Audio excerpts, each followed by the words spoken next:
உண்மையை அறிந்தவர்களாயும் இருப்பீர்கள், உண்மை உங்களை விடுதலை அளிக்கும் என்றார். யோவான் 8ஆம் அதிகாரம் 32வது வசனம். இந்த சத்தியம் என்பது இயேசுவினுடைய மறுபெயருங்க.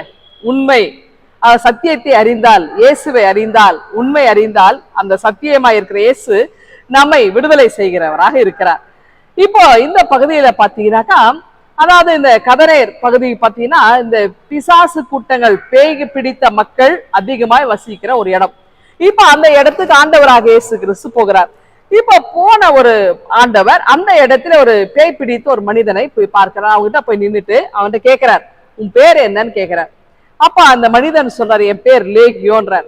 அப்ப லேகியோன் அப்படின்னா என்ன அப்படின்னா, அதாவது ரோம படை வீரர்கள், அதாவது அந்த தலைவர் இருக்கிறாங்களே, ஹெட் இருப்பாரு இல்லையா, அவருடைய பேர் இந்த லேகியோன். அதாவது 6000 படை பிரிவுகளுக்கு தலைவர், அவர் பேர் லேகியோன். அப்ப ரோம படை பிரிவினுடைய பேர் தான் இவங்க வச்சிருக்கான்.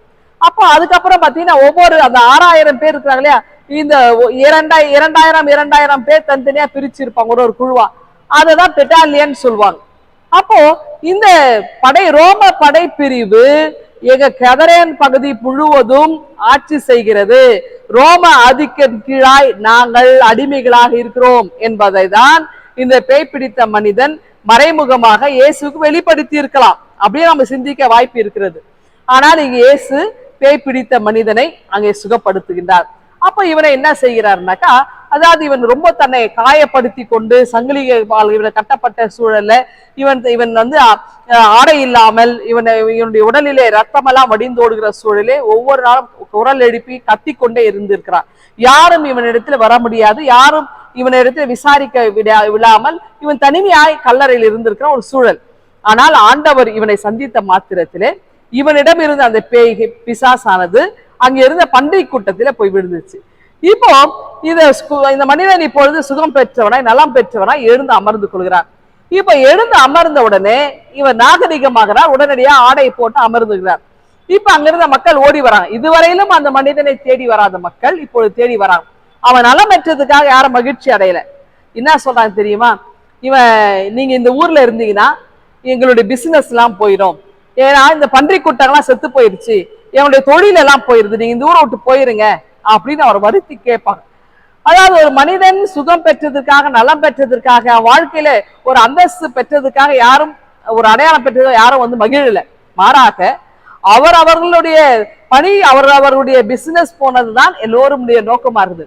2000 வருடங்கள் ஆனாலும் மனிதன் இன்னும் மாறவே இல்லை, அப்படியேதான் இருக்கிறாங்க.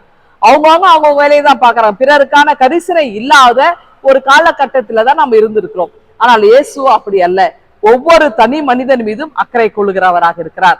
அப்படி என்றால் இன்னொன்னு, அந்த கொடூரமான மனிதனை ஆண்டவர் சந்தித்து அவனுடைய அந்த மூர்க்க குணத்தை ஆண்டவர் மாற்ற முடியும்னா, இன்னைக்கு உங்களுக்கு எதிராக யாரெல்லாம் மூர்க்க குணம் கொண்டிருக்கிறாங்களோ, உங்களுக்கு எதிராக யாரெல்லாம் தேவையில்லாம எதிராக நிற்கிறார்களோ, அப்படிப்பட்ட எதிர் சக்தி வாய்ந்தவர்களை, மூர்க்க கோபம் கொண்டவர்களை ஆண்டவர் எல்லாவற்றையும் முறியடித்து அவர்களை மென்மையானவர்களாக, அவர்களை எளிமையானவர்களாக, அன்பானவர்களாக ஆண்டவர் மாற்ற முடியும்.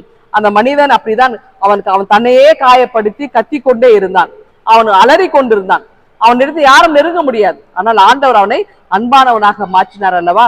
அப்படிப்பட்ட ஆண்டவர் இன்றைக்கு யாரெல்லாம் ரொம்ப எதிராக இருக்கிறார்களோ, நம்முடைய சிந்தனைகளுக்கு எதிராக இருக்கிறார்களோ, யாரெல்லாம் கோபக்காரர்களா இருக்கோ, அந்த கோபங்கத்தை எல்லாம் ஆண்டவர் மாற்றி அமைதியின் சமாதானத்தின் சாந்த ரூபத்தின் மனிதனாக ஆண்டவரால மாற்ற முடியும். ஆகவே நம்ம ஆண்டவரை தேடி போவோமா? ஆண்டவரும் நம்மை தேடி எல்லா சூழலிலும் மாற்றவராக இருக்கிறார். ஆகவே உண்மையை நாம் அறிந்து கொள்வோம், சத்தியம் நம்மை நிச்சயமாக விடுதலையாக்கும். இந்த சிந்தனையோடு இந்த நாளை துவங்குங்கள். ஆண்டவர்கள் ஆசீர்வதிப்பாராக. ஆமென்.